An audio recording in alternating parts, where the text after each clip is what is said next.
नमस्कार. आज मी फणसाची भाजी बनवत आहे. ही भाजी झटपट बनवून तयार होते. कोकणी पद्धतीने आज आपण ही भाजी बनवणार आहोत. तर इकडे मी एक फणस घेतला आहे आणि याच्यामध्ये गरे पूर्ण तयार झाले नाही आहेत. तर एकदम कोवळा फणस आहे हा. तर आपल्याला असा फणसाला चिरायच्या आधी हाताला तेल लावून घ्यायचं आहे, म्हणजे चिकटपणा हाताला चिकटणार नाही. तर इकडे मी पेपरने हा पूर्ण याचा डिंक काढून घेते. आता आपण हा कापून घेऊ. अशा पद्धतीने कापायचं आहे. याचं पूर्ण कवर काढून घ्यायचं. त्याच्यानंतर अशा पद्धतीने याच्या फोडी करून घ्यायच्या आहेत आपल्याला, आणि मधला जो भाग आहे तो काढून टाकायचा आहे.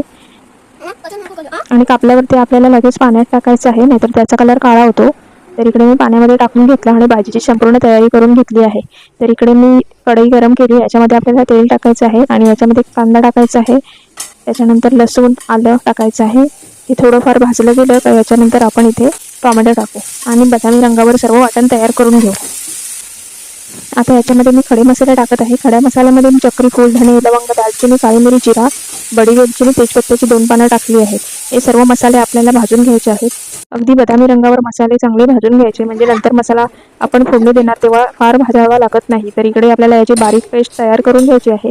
वाटण थंड झालेलं आहे आणि आता याची मी पेस्ट तयार करून घेते. याच्यामध्ये अगदी 1 चमचाभर मी ओलं खोबरं टाकलं आहे. आता कढई गरम करायची. त्याच कढईमध्ये मी फोडणी देत आहे. तर याच्यामध्ये तेल टाकलं आहे, जिरा, कढीपत्ता आणि तेजपत्त्याची पानं टाकली आणि याच्यानंतर आपण तयार केलेलं सर्व वाटण टाकायचं आहे. वाटण चांगलं 5 मिनिटं मंद आचेवरती भाजून घ्यायचं. त्याच्यानंतर मी इथे घरगुती मसाला टाकला आहे आणि याच्यामध्ये मी आमचूर पावडर टाकली आहे. त्याच्यामुळे याला वेगळीच टेस्ट येते. तर इकडे सर्व मसाले टाकले आहेत. आता मसाले चांगले मी भाजून घेत आहे इकडे वाटण. तर आता याचा रंग बदलला आहे. आता आपण याच्यामध्ये फणस टाकून घेऊ, फणसाच्या फोडी टाकून घेऊ. 2 मिनिटं परतवून घ्यायचं. परतवल्यावरती आपण याच्यामध्ये मिक्सरच्या भांड्यामध्येच थोडंसं पाणी टाकून मी याच्यामध्ये पाणी टाकते. चवीप्रमाणे आपल्याला इथे मीठ टाकायचं आहे. आणि तुम्ही फणस चिरल्यावरती कुकरमध्ये पण शिजवून घेऊ शकता. कुकरमध्ये 2 ते 3 शिट्ट्या काढून घ्यायच्या, चांगला शिजतो. किंवा तुम्ही जर असं कढईमध्ये शिजवत असाल तर त्याला अर्धा तास मंद आचेवरती शिजवावा लागतो. हा शिजायला खूप वेळ लागतो फणस.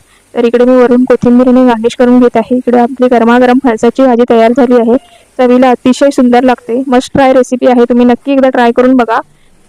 तुम्हाला जर ही रेसिपी आवडली तर नक्की लाईक करा, शेअर करा आणि सबस्क्राईब करा. भेटूया अशाच एका नवीन रेसिपीसोबत. धन्यवाद.